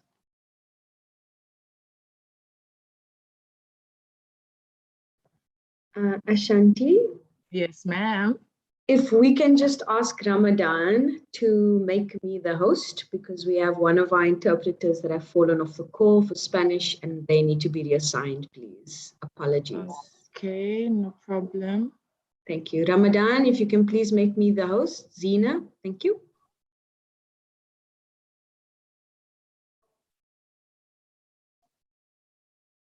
Thank you. You don't need to speak. You can just make me host. And Ashanti, you're more than able. Well, you go ahead. Go ahead with the conversation. Yeah. Are there anyone? Is there anyone in the call who would like to contribute, say something, engage? Given that this is a Gce conversation, more broadly, like when we finish here, what do we need to be doing to push this agenda? How can we sort of create a common language, also understanding that decolonization looks different in different parts of the world, right?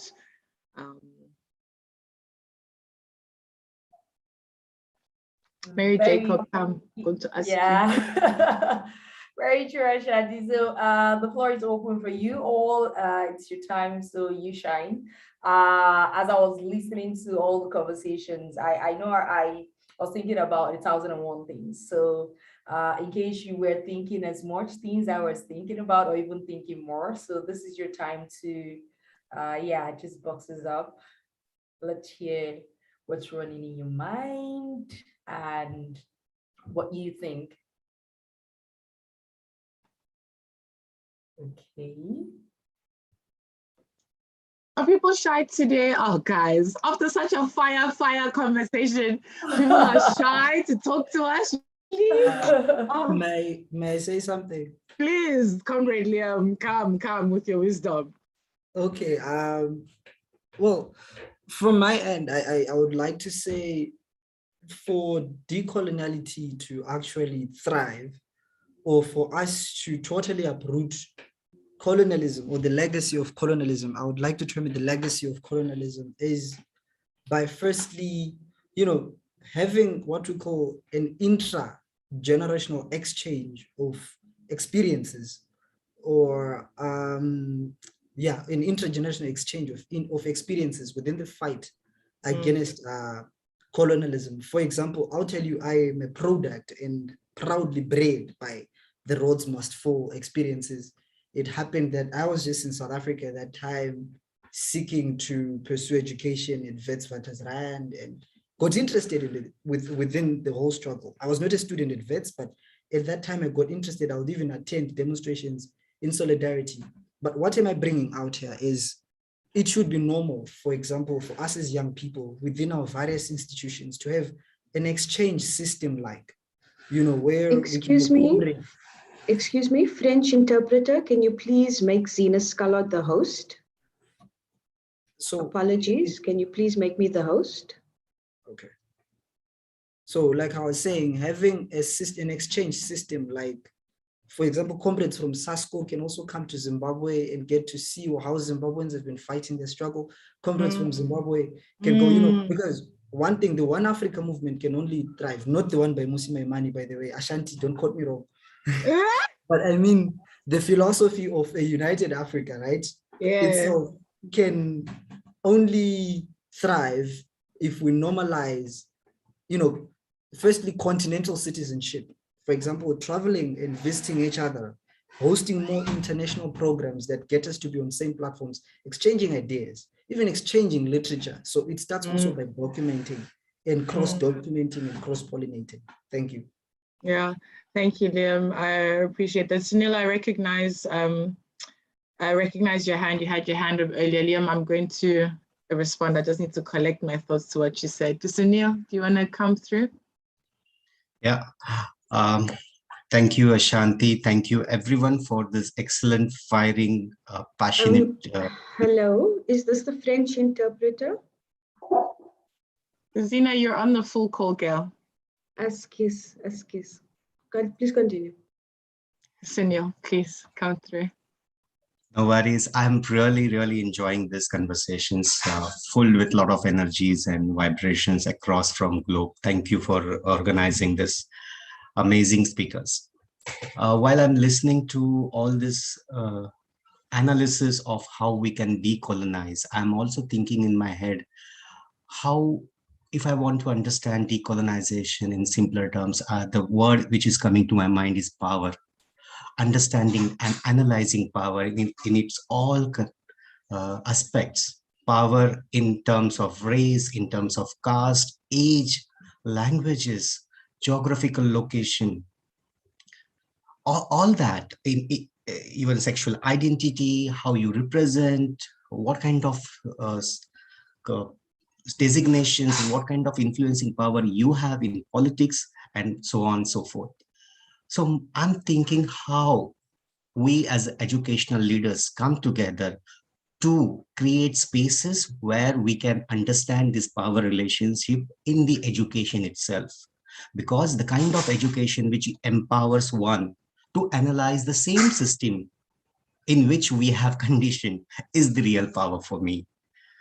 We have gone through a academic system, and now we have got our experiences together. We have got our analysis critical lens together. We are collectively coming and critically analyzing, questioning the system which has been conditioned us.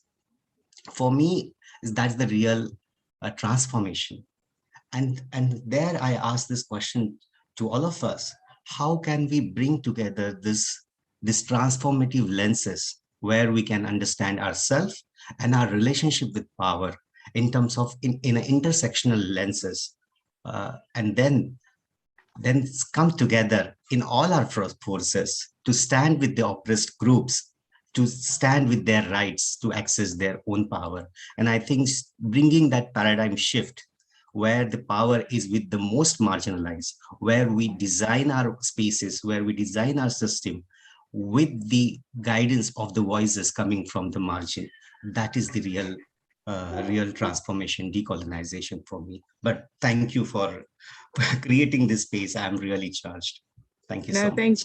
Thank you so much for sharing. I mean, that is essentially also one of the core acts of decolonization as praxis, right? Censuring the voices that are on the margins, on the outside, on the fringes of the dominant space. And Liam, just, to touch on what you said, like, in the recognition of how we share knowledge, those intra and intergenerational conversations, right? The fact that I was 23 before I understood what Black meant in the power sense of the term, right? What that Black equaled victimhood was an idea that I only encountered at 23 because for all intents and purposes, I had a very sheltered upbringing. So it's about the politicization of young people. At what point do you learn that you are colonized? Because you can only decolonize something if you can recognize how it is colonized, right? At what point do you recognize the movings of power and how power then intersects with race, with class, with gender, with all of these multiple intersections of identities, right? And how do we have this conversation in a way that is not, what is it, poverty porn, where we're playing the politics, I'm more oppressed than you. This is not what we're trying to do. We're trying to find a common language for us to build alternative realities. So are there any other contributions? Bianca, Aminta, would you want to come in?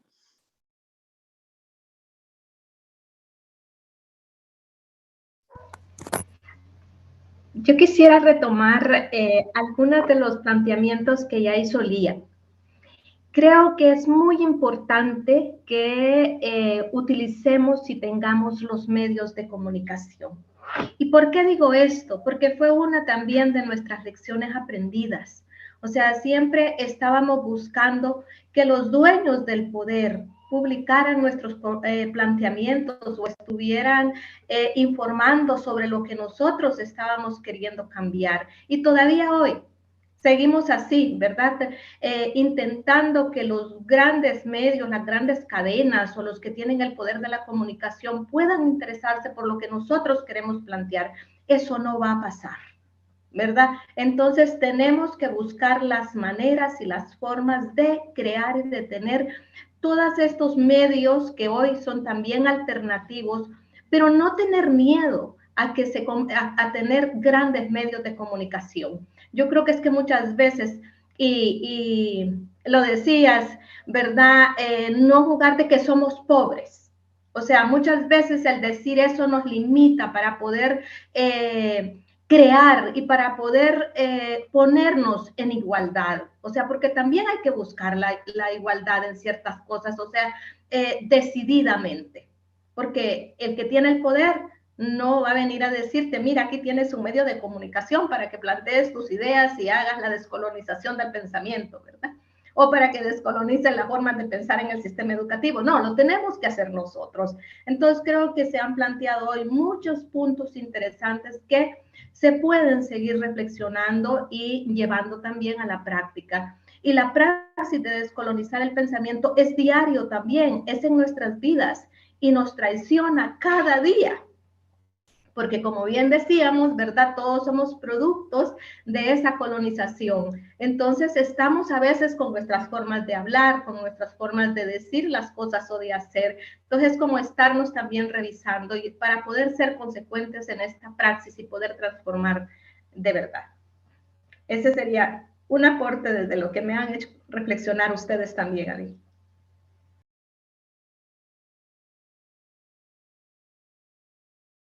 Thank you so much. Thank you so much, Aminta. Bianca, maybe you want to come in and also help us think about, how the GCE as a movement can help drive all of these things that we're discussing, like how can we are a global movement, we're everywhere. Well, how do we leverage this to push these kinds of discussions and changing, paradigms and shifting minds and hearts? So, Bianca, if you want to come in. I think that GCA already makes a great work about this. This session was really incredible. I'm very delighted with everything that I heard here and very happy to see it. I think that maybe something that would be nice to do would be have a kind of group of work, because I think there is a lot to discuss and that it's not easy to think about this new practices and how we advocate to make this the reality of education within our countries. But I think that having a group of work representative of the countries and of the continents, especially the global south, I think would be a very important thing, so we can think about a long-term change, and so we can also invite other actors to work with us on this. I think that the students' movements and the teachers' movement and everyone in the education movement is very important, and we should think about better ways of working together in the long term, and to think about what are the best ways to advocate for education within our countries. In Brazil right now, especially, also in other countries in Latin America, it is very difficult to advocate for changes in education because we are facing like right governments who are cutting the investments in education. So we are like trying to make schools keep existing and make the universities keep existing and working. So many times the discussion about the educational system and educational methods and educational content is in a secondary place. So I think that it is really a big challenge and that we have to work on this, thinking about a long-term thing and thinking about how we can improve the education in our countries and how we do it when our education is under attack and like under the threat of not existing public education anymore. Well, thank you so much. You've given us some interesting things to think about, especially now when you think about education and emergencies, right? So next year, one of the big campaigns, the global campaign for education is going to run, is looking at how do we protect the basic right to education in emergency context, and then now talking about how do we decolonize it as we're doing that. What does that look like, you know? Mary Jacob, what do you think? I think it's alert. It's a lot of work right now at this point, but it's being a lot of work means we need to put in a lot more work, of course. So yeah, I think it was amazing, Bianca, listening to your amazing opinions, and the passion and the energy in it cannot be denied.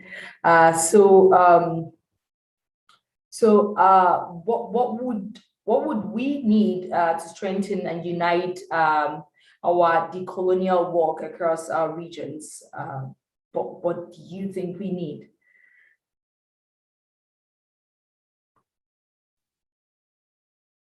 Maybe we can ask Vidya to come in and answer that question. Yeah, Ashanti, sorry, I lost you for a while. What did you say?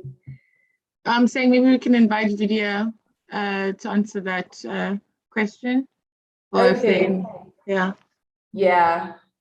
So, I mean, anybody could jump in this. I mean, we've had like very amazing conversation. Okay. So if there's anything you think you want to say to us, whatever you think we need to do, however you think we need to move around to strengthen and unite our decolonial work across our regions. So just share, tell us what you think. And of course, we are also very excited to hear how you think we can use the Learning Hub to amplify and connects our decolonial work across all our regions. I mean, it's an amazing platform. So you just tell us what you think. You can raise your hand or you could drop in the chat box. And so we recognize Liam's hand, and yeah, there's a question in the chat box from Miriam. But Liam, you can come in. Okay.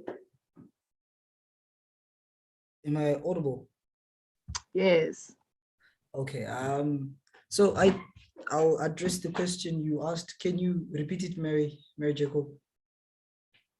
Yes, thank you very much, Liam, for once getting it. So we wanted to hear what you think that we need to strengthen and unite our decolonial work across regions. I mean, you said a lot of amazing things on how we could better connect and learn from each other. So we want to know how you think we can, what you think we need to do to strengthen and unite across the board. Okay, well, I'll answer this question on 3 levels.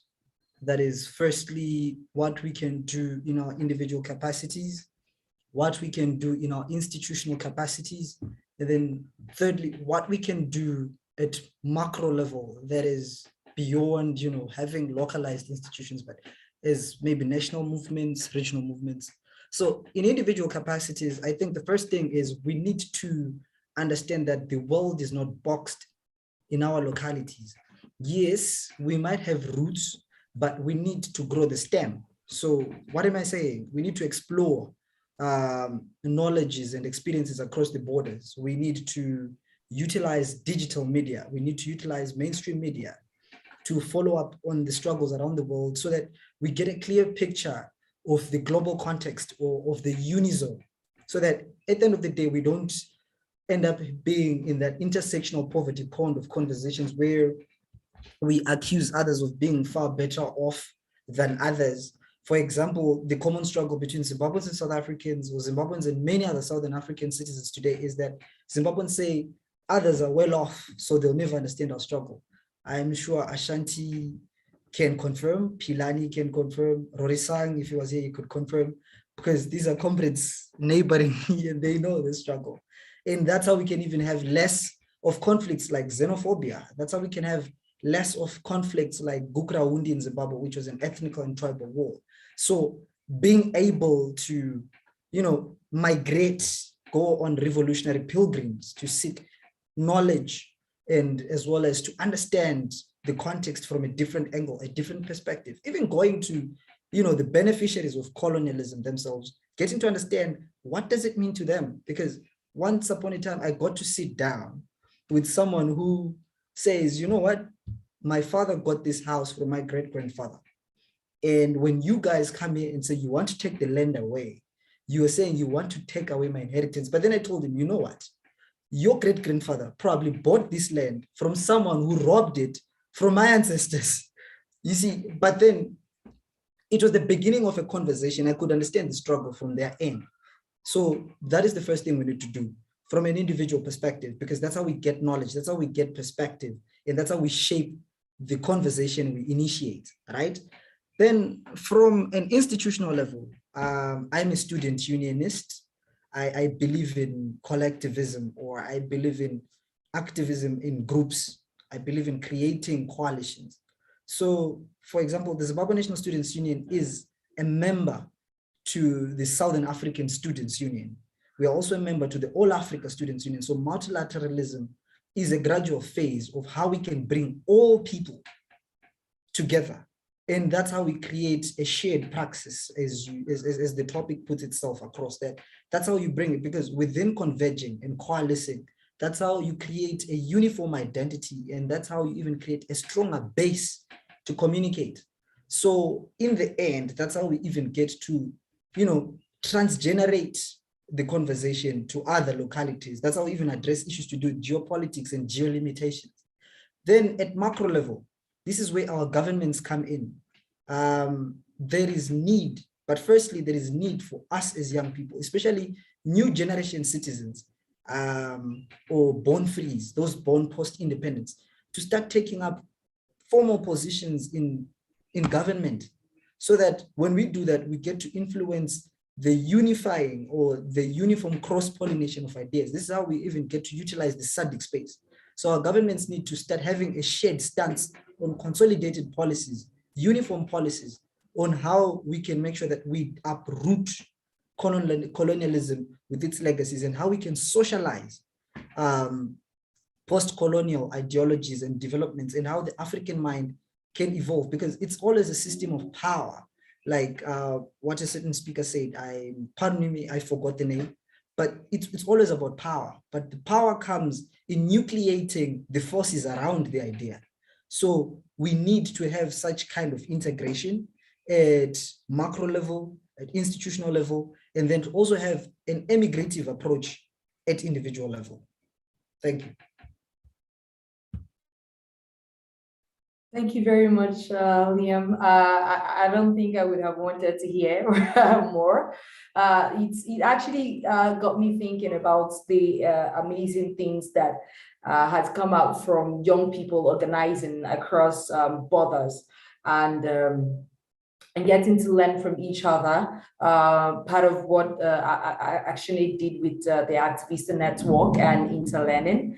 And I think it's amazing what we can learn and how we can both, and how we can all come together and put our hands together and learn from each other. Yeah, so Ashanti, over to you. Yes, I just want to respond to the question earlier about organizing a side event around decolonization education. Please do email me or Zina, get in touch with us or respond to the follow-up email that comes if you want to youth-led events. And then Liam. Liam, the revolutionary pilgrimages that we need to take to understand and situate ourselves, nucleate. I think what came up for me was the individual responsibility that comes with freedom, right? So if we think about the narrative of the Rainbow Nation South Africa and being a born free, we struggle. I'm going to be also honest about ourselves as people. We struggle with a deep sense of entitlement to basic services.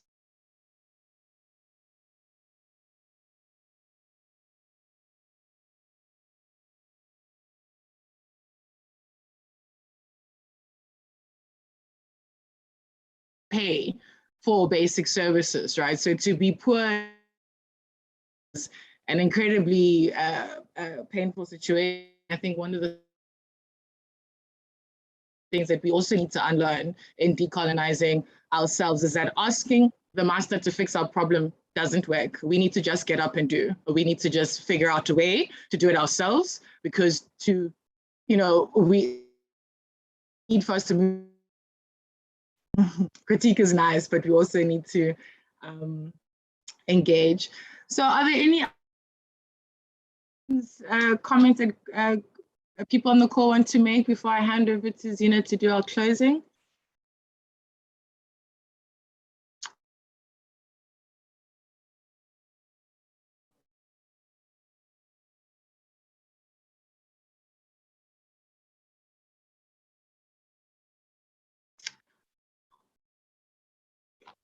Liam, before I recognize you, because you are also colonizing the space, dialogical space today, I'm going to invite our other speakers to give us their closing comments before we have. And so Bianca, if you want to come in. Video as well. I don't think I have anything else to and add. And then Liam, recognize Thank you. you, thank you.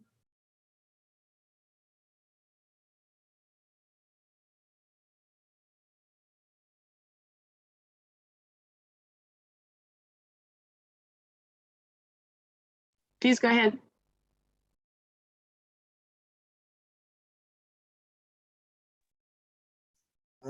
Can I come in? Yeah, fine. As you're doing it, give us your closing thoughts, then you can move the speakers. Come through.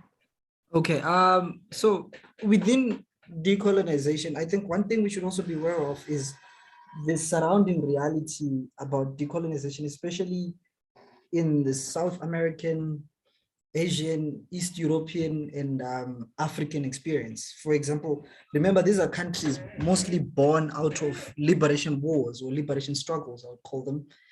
And they were militant, violent, and quite ugly. And one thing you should understand that these military expeditions in pursuit of power usually breed dictatorships, and they can only reform themselves by the form that they got into power with. And so in the context, especially of Africa, looking at Zimbabwe, Angola, Mozambique, Nigeria, and Central African Republic, you would notice that these are countries that saw ugly wars for their independence. And that was their step towards fight. That was their most obvious physical step towards fighting for decolonization. So what did they do? They came up with dictatorships that end up being captured by erstwhile colonial masters and new colonial masters like China, France, Russia. And this is impeded, or this is cut short the evolution of decolonialization in the world. So that is something we also have to guard against, the corruption of leadership, especially as they take on power. When we trust them with mandates, it's creeping into South Africa and Botswana as well. It nearly crept into Zambia. So those are things we need to guard against. So we should also try and recreate new ideas of even protecting our freedom from ourselves or from those of our own kind.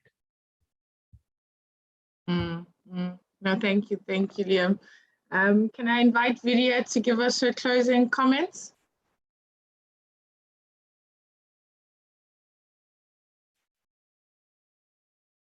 There you go, thank you. Okay, yeah, here she is.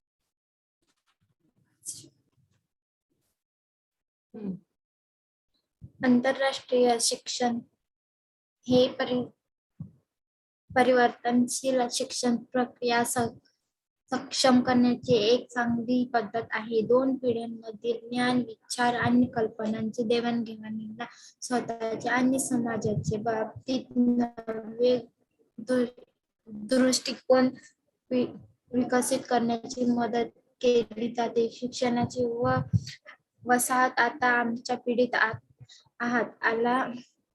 आला आहे. जुन्या पिढीत आमची नवीन समज तयार करून नव्या वाटा, नव्या कल्पना साठा तयार केला आहे आणि आता मी सकारात्मक कृती वाटा पाहत आहे. Thank you.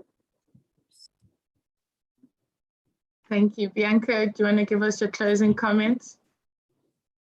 No, really just thank for the space and for the opportunity of being here and meeting all of you. And I hope that we can work together more in the future.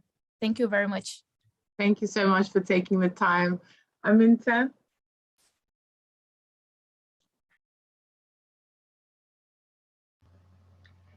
Agradecer el espacio. Ha sido maravilloso estar con ustedes y que escucharan parte de las lecciones aprendidas en el transcurso de mi vida como activista estudiantil y juvenil.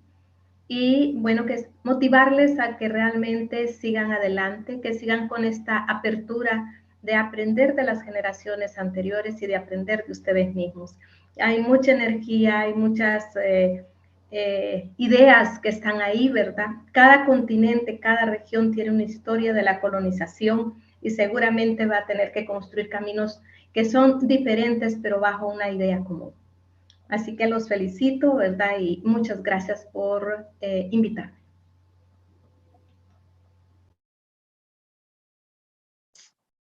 Thank you so much. Well, thank you from me, colleagues. I'm going to hand over to Mary Jacob to give her closing comments, and then Mary,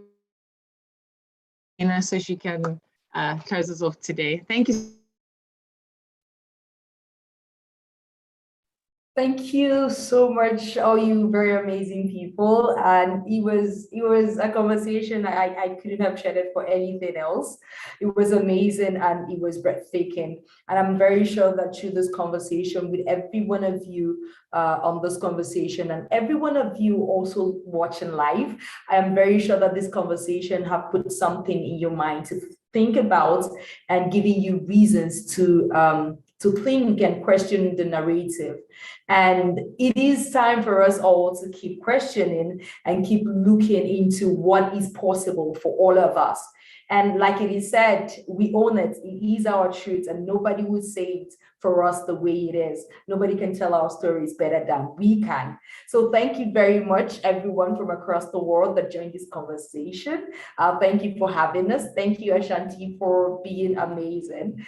Thank you, Zena. Thank you for everybody, to everybody that works behind the scenes and all the interpreters that helps us hear ourselves beyond the language barriers, of course.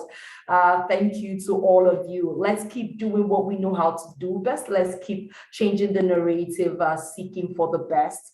Asante Sana, thank you very much. Dalu Mbonanu, thank you very much. Yeah. Thank you so much, Mary Jacob. And thank you to Ashanti. You guys did an amazing job in holding space and leading us through this challenging and layered and very complex conversation.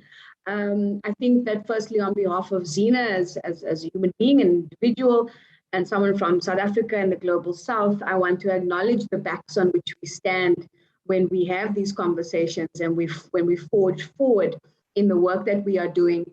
I also just want to thank all of the speakers for joining us today. I think that this is a very groundbreaking and historical moment for GCE as a movement. And this is the space where we get to reclaim our education agenda.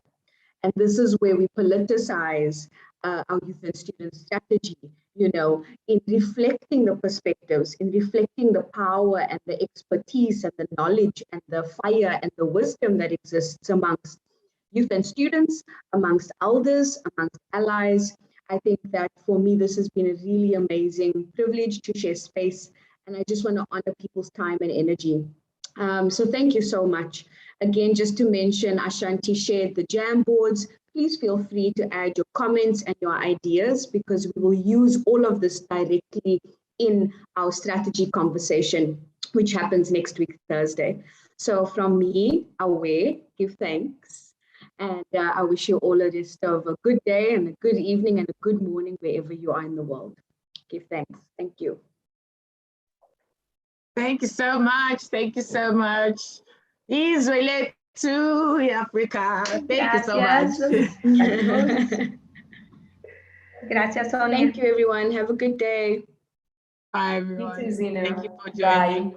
Thank you, Mary Jacob. You also it was an honor to co-moderate with you, Thank ma'am. you. Thank you. You're Bye. welcome. All right, bye. Thank you to the interpreters. Yes, Thank you for you, making this work. Salma. Thank you, Salma.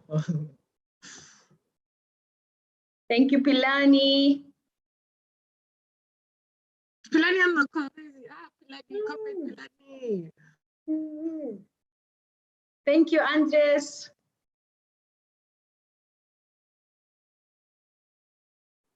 Okay, I think it's safe for us to close the call. Salma, are we good? Yes, we're good. Good. Awesome. Well done. Well done, well done, well done. Oh, awesome.